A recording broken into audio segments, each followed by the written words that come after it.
Well, hello and welcome to all of our viewers around the world. I'm Fiona Lang Sharp, IBCLC Director of Communications and MC here at Gold Learning.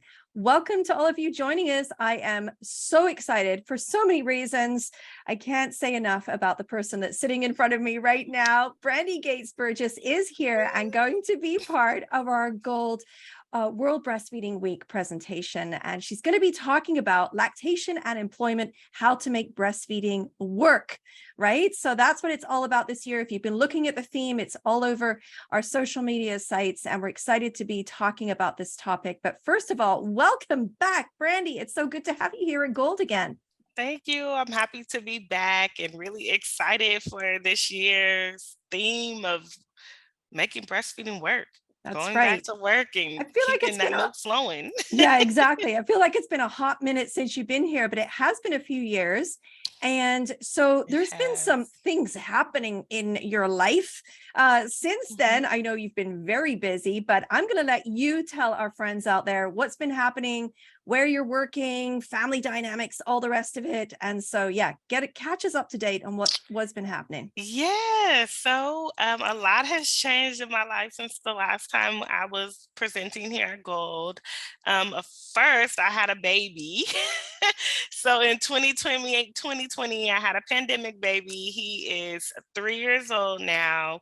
We are enjoying breastfeeding and just I'm enjoying being a mom of kids of all ages. Actually, I have a toddler all the way to a elementary, middle school, and college student. So I am mothering at all the stages of life right now, but Love it. it's exciting and it's enjoyable. I am currently working at Highland Hospital as a lactation consultant.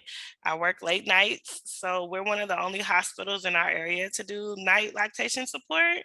So I'm there till actually 5 p.m. to 1 in the morning. So it's really exciting to get to support the families when the hospital kind of quiets down and, the mamas are needing that support. It's great to be that person to, they ask for help and there's someone there to really help them and give them support.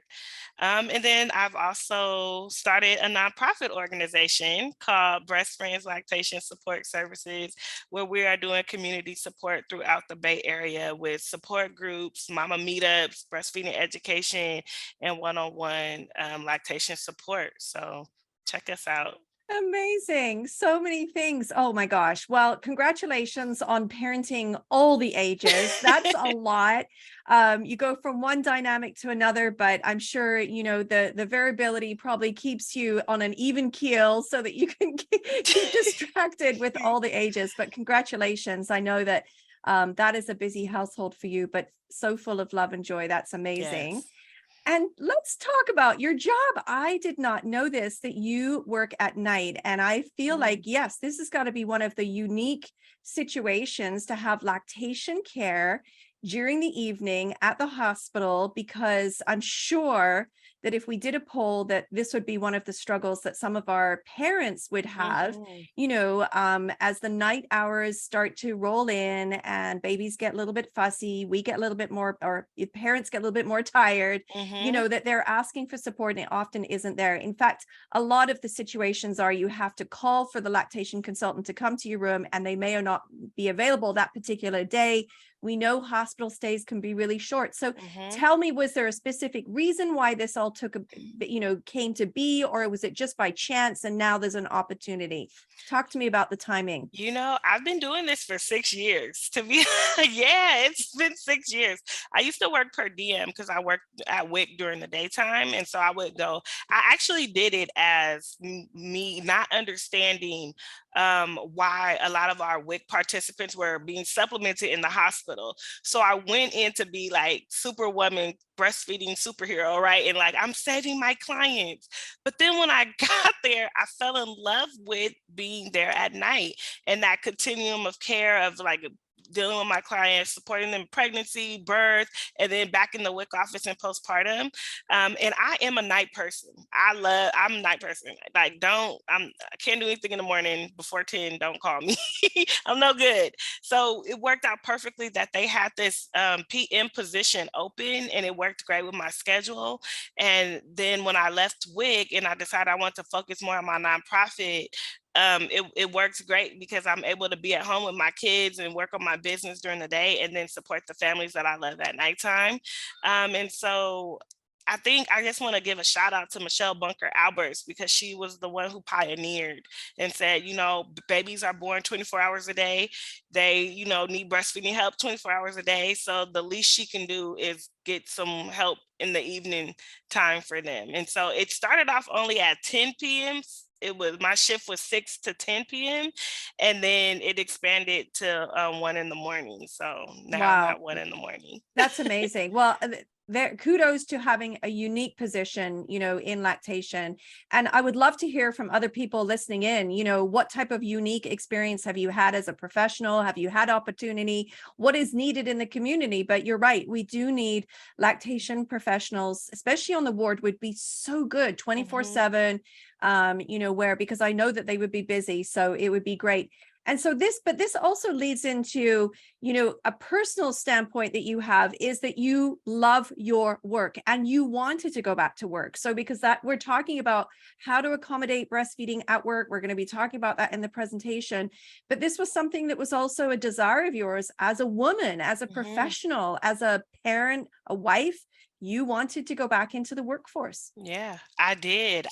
Even in the pandemic, having a baby, I did take a good time off, almost a year, that I was just at home focusing on my baby.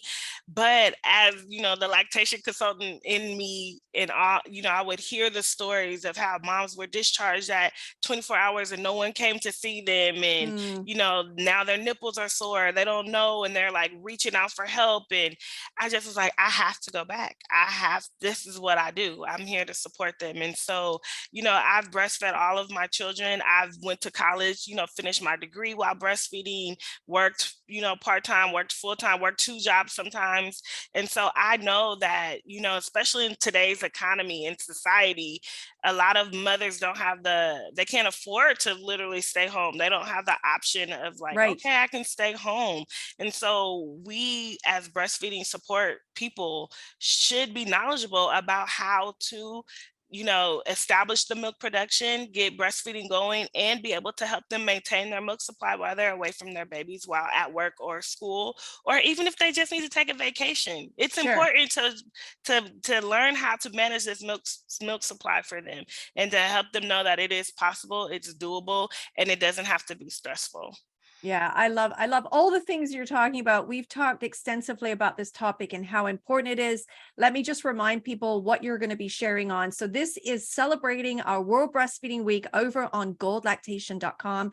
You can go over there right now and register. And let me tell you why you need to register for this. Well, first of all, it is free and open access to anybody. So this is education that you can share with your teams, with your colleagues, friends, family members. Everyone should be learning about this because this is a community event, right? World Breastfeeding Week is to get other people engaged and involved. And Brandi's going to be talking, her presentation title is Lactation and Employment, How to Make Breastfeeding Work. And she's going to be talking about all the different dynamics, in order to make sure that you know where those resources are, that you know how to get those policies into place and practice and who to talk to. And we're going to be doing a lot of collaborating while we're there. We want to hear from people in the chat too, Brandi, about what their experiences are as well, right? Yes, we definitely want to hear what your experiences are, how you're supporting families now, and what you can do in the future to support families that are returning back to work and breastfeeding. Yeah, absolutely. Well, I can't wait to see you online. I'm so excited. As I mentioned, you can go to the website right now at goldlearning.com, register for this event for free, share it with your friends. and get on board with supporting families in the community so that they have the choices, they can make informed decisions, and they have the, all the resources that they need in order to move forward.